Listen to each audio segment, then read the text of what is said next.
After my son passed away, one day I became estranged from my daughter-in-law and granddaughter. I couldn't believe my eyes. On a snowy winter evening, my granddaughter was trembling alone in the yard. In a panic, I rushed her into the bath. The bath isn't warm. My husband and I were furious at what had happened. My name is Sophia.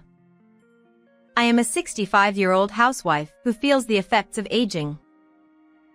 My 67-year-old husband has thinning hair and has taken up scalp care as a hobby since retiring. I'm not sure if I can call it a hobby, but he seems to be enjoying it, so I leave him be. We had one son, Benjamin. Raising him was tough, and we felt a great loneliness when our well-raised son left the nest. He got married at 28 and was living happily with his children when he tragically passed away in an accident at 35. It was a sudden and shocking departure. At the funeral, our spirits were lifted by our young granddaughter, Emma. Grandma, are you okay? Though only 5 years old, she seemed to vaguely understand her father's absence, her eyes swollen with tears. I held her tightly and resolved to protect this child, the last memento of my son, no matter what. My daughter-in-law, Isabella, remained composed. She might have been crying behind the scenes, but I never knew. I just couldn't get along with her. Even when she visited our home with her family, there was hardly any conversation. She'd just fiddle with her phone alone. Her habit of ignoring us made me uneasy at times. But I figured it was the sign of the times and resigned myself to it. I didn't want to strain the relationship between us and our son's family by saying too much. I couldn't recall having a decent conversation with her. But life alone would surely be tough for her from now on. After the funeral, I said to her, "If you ever need help, just let us know." Isabella, 32, had lost her parents early and had no siblings. It must have been tough not having her parents home to rely on. I worried that she would avoid contact with us after my son's passing. But with a granddaughter in the picture, we couldn't just turn a blind eye. No matter who she was the woman my son loved and married. It was only natural for me to want to help. But Isabella responded coldly. "I'm fine. I don't need your help. I can manage on my own." "But what about Emma?" "Emma will be fine. Are you suggesting I'm after my husband's inheritance?" "No, of course not. My son's inheritance is crucial for your livelihood. Then stay out of it." This lack of friendliness left me feeling deeply regretful about my concerns. My son's house is a 10-minute bus ride from ours. Not too far, but not exactly close either. Both my husband and I are unemployed and have time on our hands, so we'd gladly help with household chores or childcare if needed. But, fearing it would be a nuisance to intrude without being asked, we didn't visit for 6 months after our son's passing. When I finally mustered the courage to contact her, she reluctantly answered the phone. "Isabella, it's been a while. How have you been?" "I'm busy with work and childcare." Her sudden stern tone nearly discouraged me. But I gathered my courage and asked what I wanted to know. "Is Emma doing well? If it's too much, I can take care of her occasionally." "Then take her next weekend." Really?" I was taken aback by her request and then abruptly hung up.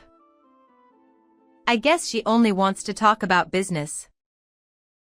Oh well, I'm looking forward to seeing my granddaughter after so long. I'll eagerly await the weekend. And on the weekend, Emma came with Isabella. Welcome, both of you. It's been a while. Come on in. Oh, I have work now. So I'll leave. I'll pick up Emma tonight. With just those words, she left. Working on a Sunday must be tough. Emma chimed in. It's not work. With a downcast expression, I asked what was wrong. Mom isn't working. She's always out having fun. What? Always? I thought she had a job. Mom seems to work part-time while Emma's at kindergarten, but most of the time, she's just playing. The other day, she smelled like alcohol when she came to pick me up from kindergarten. What? Working at night with alcohol might be one thing, but kindergarten pickup is in the evening. So, drinking during the day doesn't seem like work. When we got home, there were empty alcohol cans everywhere. What? Drinking during the day? Maybe she's still grappling with the shock of losing her son. I felt regret for not supporting her more.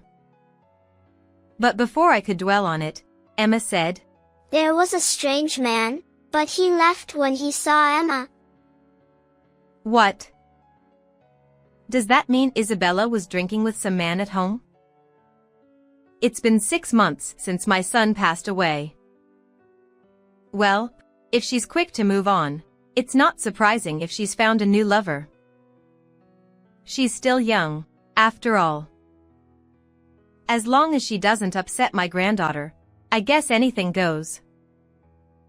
But clearly, my granddaughter looks unhappy. Because of that man, Mom. No, Mom never did anything from the start. She never did any housework, even when Dad was alive. What? I was surprised to hear this for the first time. I'd never heard anything like that from my son. Mom, you never did anything? Yeah. Dad always did the cleaning, laundry, and everything when Dad came home from work. He'd buy or make dinner for us. What? Was that so? Perhaps my son's marriage was already falling apart. Was my granddaughter the only thing keeping them together? Now, I can't ask my son for the truth, and Isabella probably won't tell me. I see. Hey, Emma. What, Grandma? If you ever have any trouble, tell Grandma anything. I'll help you anytime. Okay. My heart swelled with tears as my granddaughter, who had seemed lonely in the presence of her mother, now smiled happily. However, I never got to see my granddaughter again after that. Because I couldn't reach Isabella. She occasionally picked up the phone, but always with an annoyed attitude. Both Emma and I are doing well. So please leave us alone. And she hung up. I refrained from visiting out of consideration, and before I knew it, 2.5 years had passed. It had been 3 years since my son passed away. During that time, my granddaughter entered elementary school. I sent her a congratulatory gift, and in return, I received a photo from her entrance ceremony. In the photo, my granddaughter wore a backpack, smiling shyly. I was glad she looked well, but something about it bothered me. She seems embarrassed or nervous. She looks complex. Certainly. Starting school must bring a mix of expectations and anxieties, so it's natural to look complex. But it seems a bit different. Unable to pinpoint the source of discomfort, 3 years have passed since my son's passing. Becoming increasingly worried, I finally reached Isabella on the phone. Can I meet Emma? I told you, I'm busy. We'll come to pick her up for the weekend, even just for a sleepover. Emma is already 8 years old. She doesn't need that. Can you please stop contacting us? It's annoying. She hung up again with her usual cold response. My anxiety grew even larger. Is my granddaughter okay? Is she having a good time? With her attitude, I can't imagine a happy situation. Hey, would you like to go meet them once? Even if it inconveniences her, I'll leave right away if I see her looking well. So when I suggested this to my husband, he nodded and said, sure. He is reserved, but I know he's worried about our granddaughter deep down. Because we're a couple. Maybe my son's marriage wasn't like that. Thinking about it makes me lonely. Glancing at the photo of my son in the room, I decided to visit Isabella's place next weekend. However, we ended up reuniting with our granddaughter before the weekend arrived. It's getting cold tonight, I said, shivering as I looked outside the window. It feels closer when it's cold. I turned on the heating and headed to the hallway towards the bathroom. As I glanced outside from the glass door facing the garden. What? I exclaimed loudly and opened the glass door. In the snowy yard, I saw a figure that shouldn't be there. And it was a very small child-sized figure. Despite it being nighttime, seeing the child standing in the bright snowy yard, I hurriedly put on sandals and rushed over. Emma? Yes, it was indeed my granddaughter Emma. I hadn't seen her in over 2 years. She had grown taller but was very thin. What's wrong? Did something happen? Why didn't you ring the doorbell?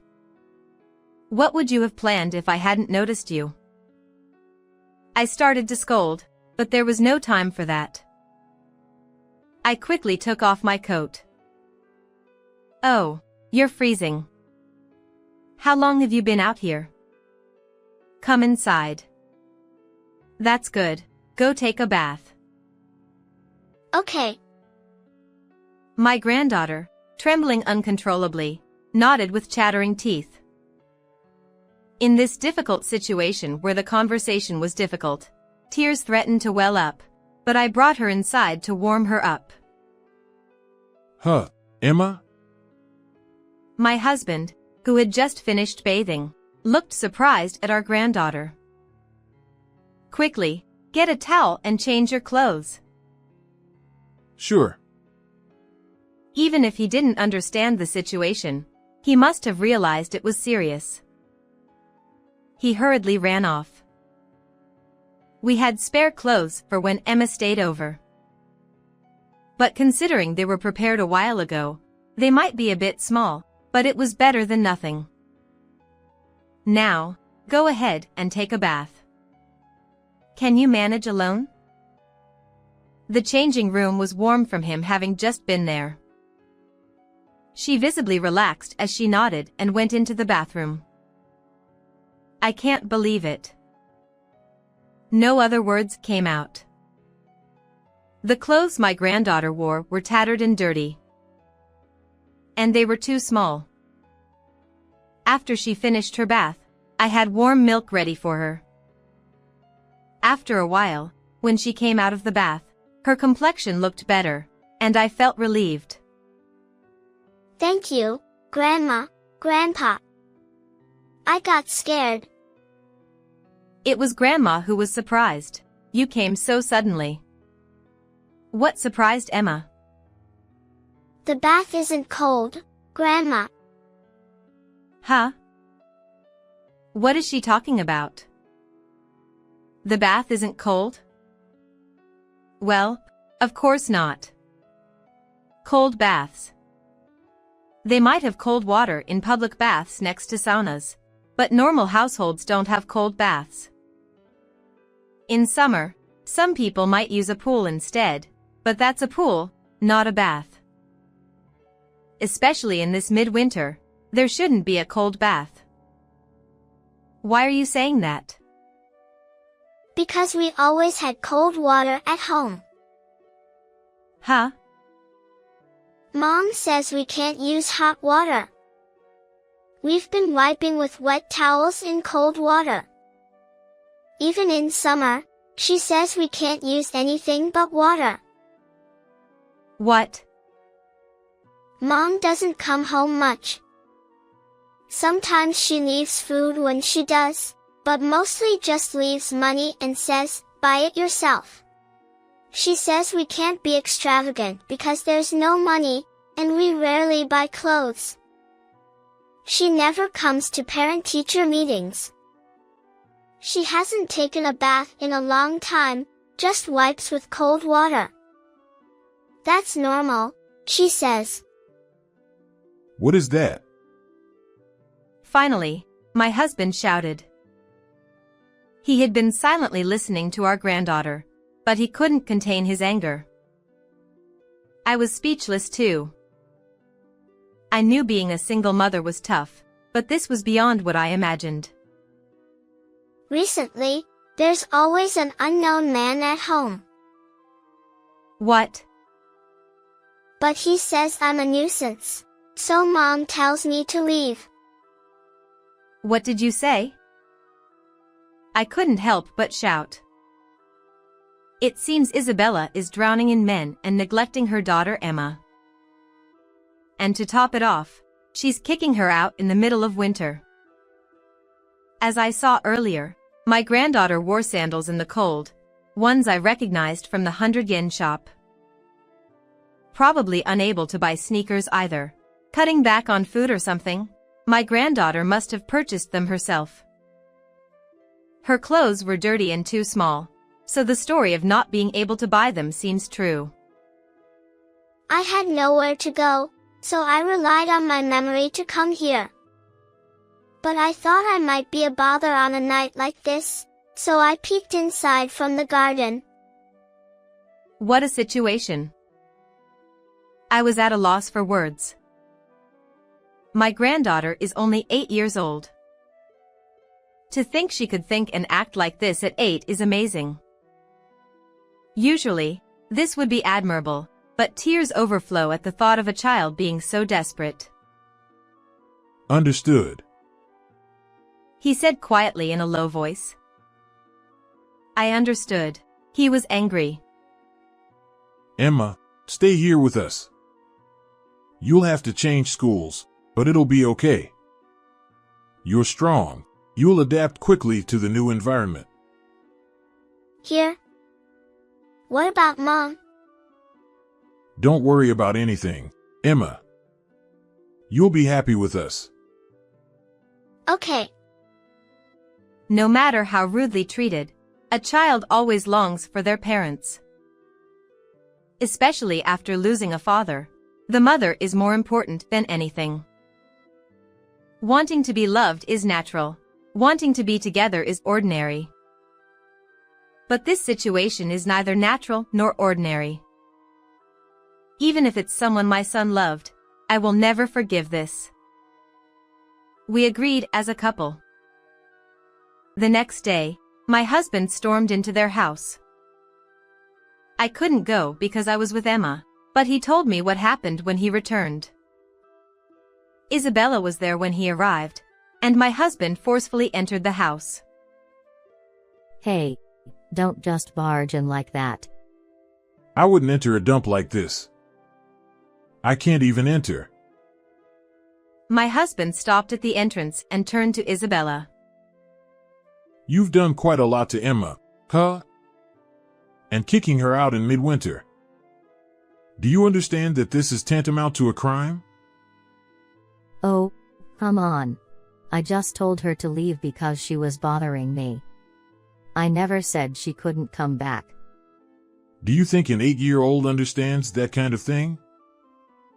She remained defiant despite the scolding. After arguing with my husband, Isabella called out a man. Seeing him, he seemed annoyed and left. She was thrilled when I mentioned raising Emma here. He said with a bitter expression. It seems she no longer has maternal instincts. And when he was about to leave, Isabella said, Oh well, it's cold. Time for a bath. He saw her flip the remote switch, so he unplugged the water heater outside. Naturally, there was no hot water, just cold water. My husband, who had been observing from outside for a while, returned after hearing Isabella scream, and hearing that. It's so cold. So, we got Isabella's permission. We'll proceed with various procedures through the lawyer we're relying on. That sounds good. I nodded and looked at my granddaughter. Seeing her looking anxious, I patted her head to reassure her. Suddenly, my granddaughter burst into tears. What's wrong? Even so, is she crying because she wants to be by her mother's side after all? I hurriedly asked, and she replied, Getting my head patted is the first time since Dad left. I'm happy. Those words tightened my chest again. Do you still like Dad? To my question, my granddaughter nodded tearfully. I want to see him. What about Mom? There was no immediate response to that question. But after a while, she said, I don't like her. Ever since Dad left, Mom has hardly been at home. I often wonder if she's my mom. She never patted my head or hugged me. She's so different from my friends' moms. But when Dad was here, he hugged me a lot, so I was okay. But now. Unable to bear it, I hugged her tightly. I miss Dad. Yeah, I know. Grandma misses him too. I continued to hold on to my granddaughter, who longed for her father, and cried. After that, the three of us started our life together. Despite the initial confusion from changing schools, she gradually settled down, and within a month, she became completely lively again. Her complexion improved, and she started to gain a little weight. She's still thin, but I think as long as we take it slow, she'll regain her health. Before we knew it, 3 months had passed living together.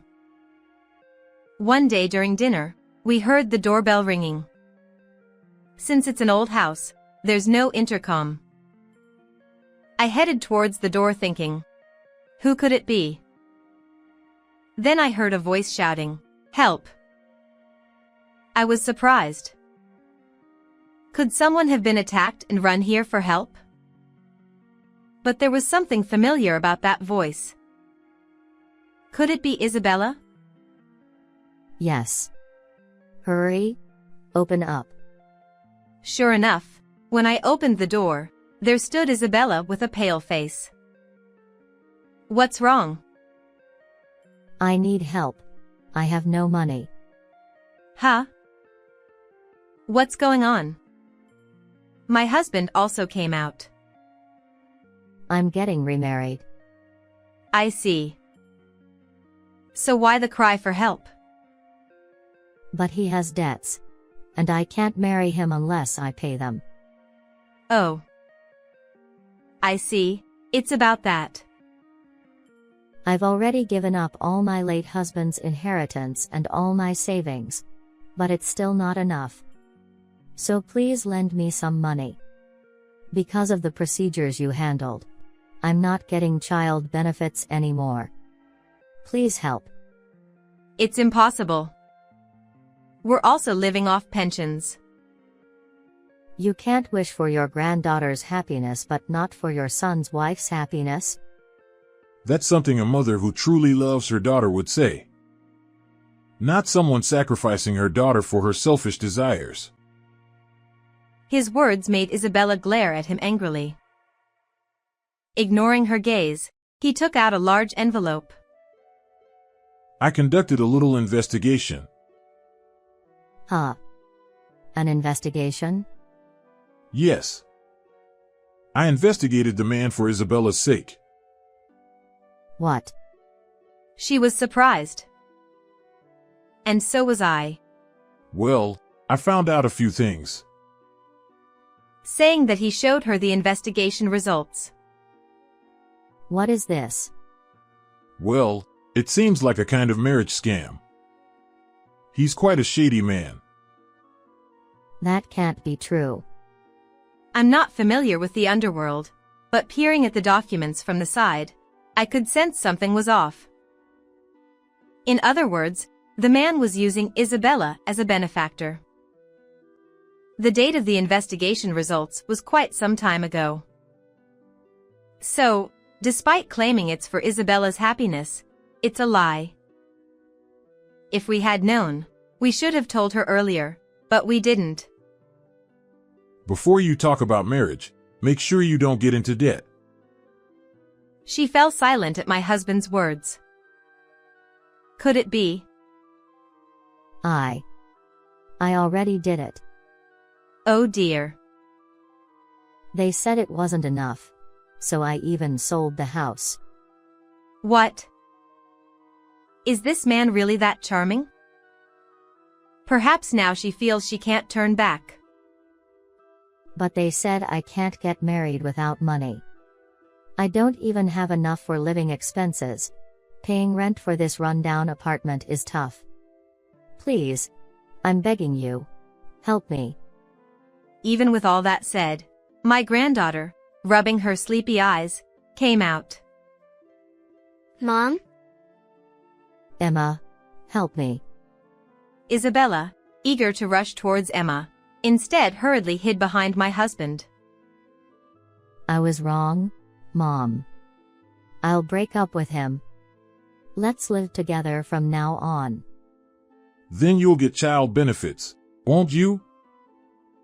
Yes. And I'll use that to find a new man again. Oh. Oops, not quite. Isabella easily fell into the trap set by him. That's why she's so easily deceived by men. Enough. You're unfit to be a mother. We'll take care of Emma with love and care. But Emma wants to be with her mom, right? My granddaughter, seeing her mother desperately cling, tilted her head in thought. For a moment, she looked behind her. In the living room ahead, there's a picture of her son hanging on the wall. I don't know if my granddaughter noticed it. But when she looked back at Isabella, her eyes were filled with determination. I want Dad. Huh? I have lots of memories with Dad. I want to live in this house. I don't like Mom. I don't want to be with her. Are you abandoning Mom? I don't understand that. I'm sleepy. I'm going to bed. Emma. Bye, Mom. With a yawn, my granddaughter returned to her room without looking back. Isabella stood there dumbfounded, her head hanging low. Go home. Don't ever come back here again. She left in a daze, without arguing against his words. After that, she disappeared from the apartment. Whether she followed that man or ran away from debt collectors, I don't know. All I know is that I probably won't ever see her again. My young granddaughter may not fully understand yet, but she doesn't seem to feel lonely without her mother. She smiles every day, which makes both me and him happy. When I go to the other side, there's a lot to report to our son, right, dear? When I said that to him, he replied, Yeah. Hearing this, Emma said, No, you can't go yet. You have to stay healthy until I get married and have kids. That's right. We still need to stay healthy and live a long life. I silently spoke to my son in my heart, asking him to watch over us and Emma from heaven. I felt like the sun in the photo was smiling. How was this story for you? Please subscribe to the channel as well. Well then, let's meet again in the next video.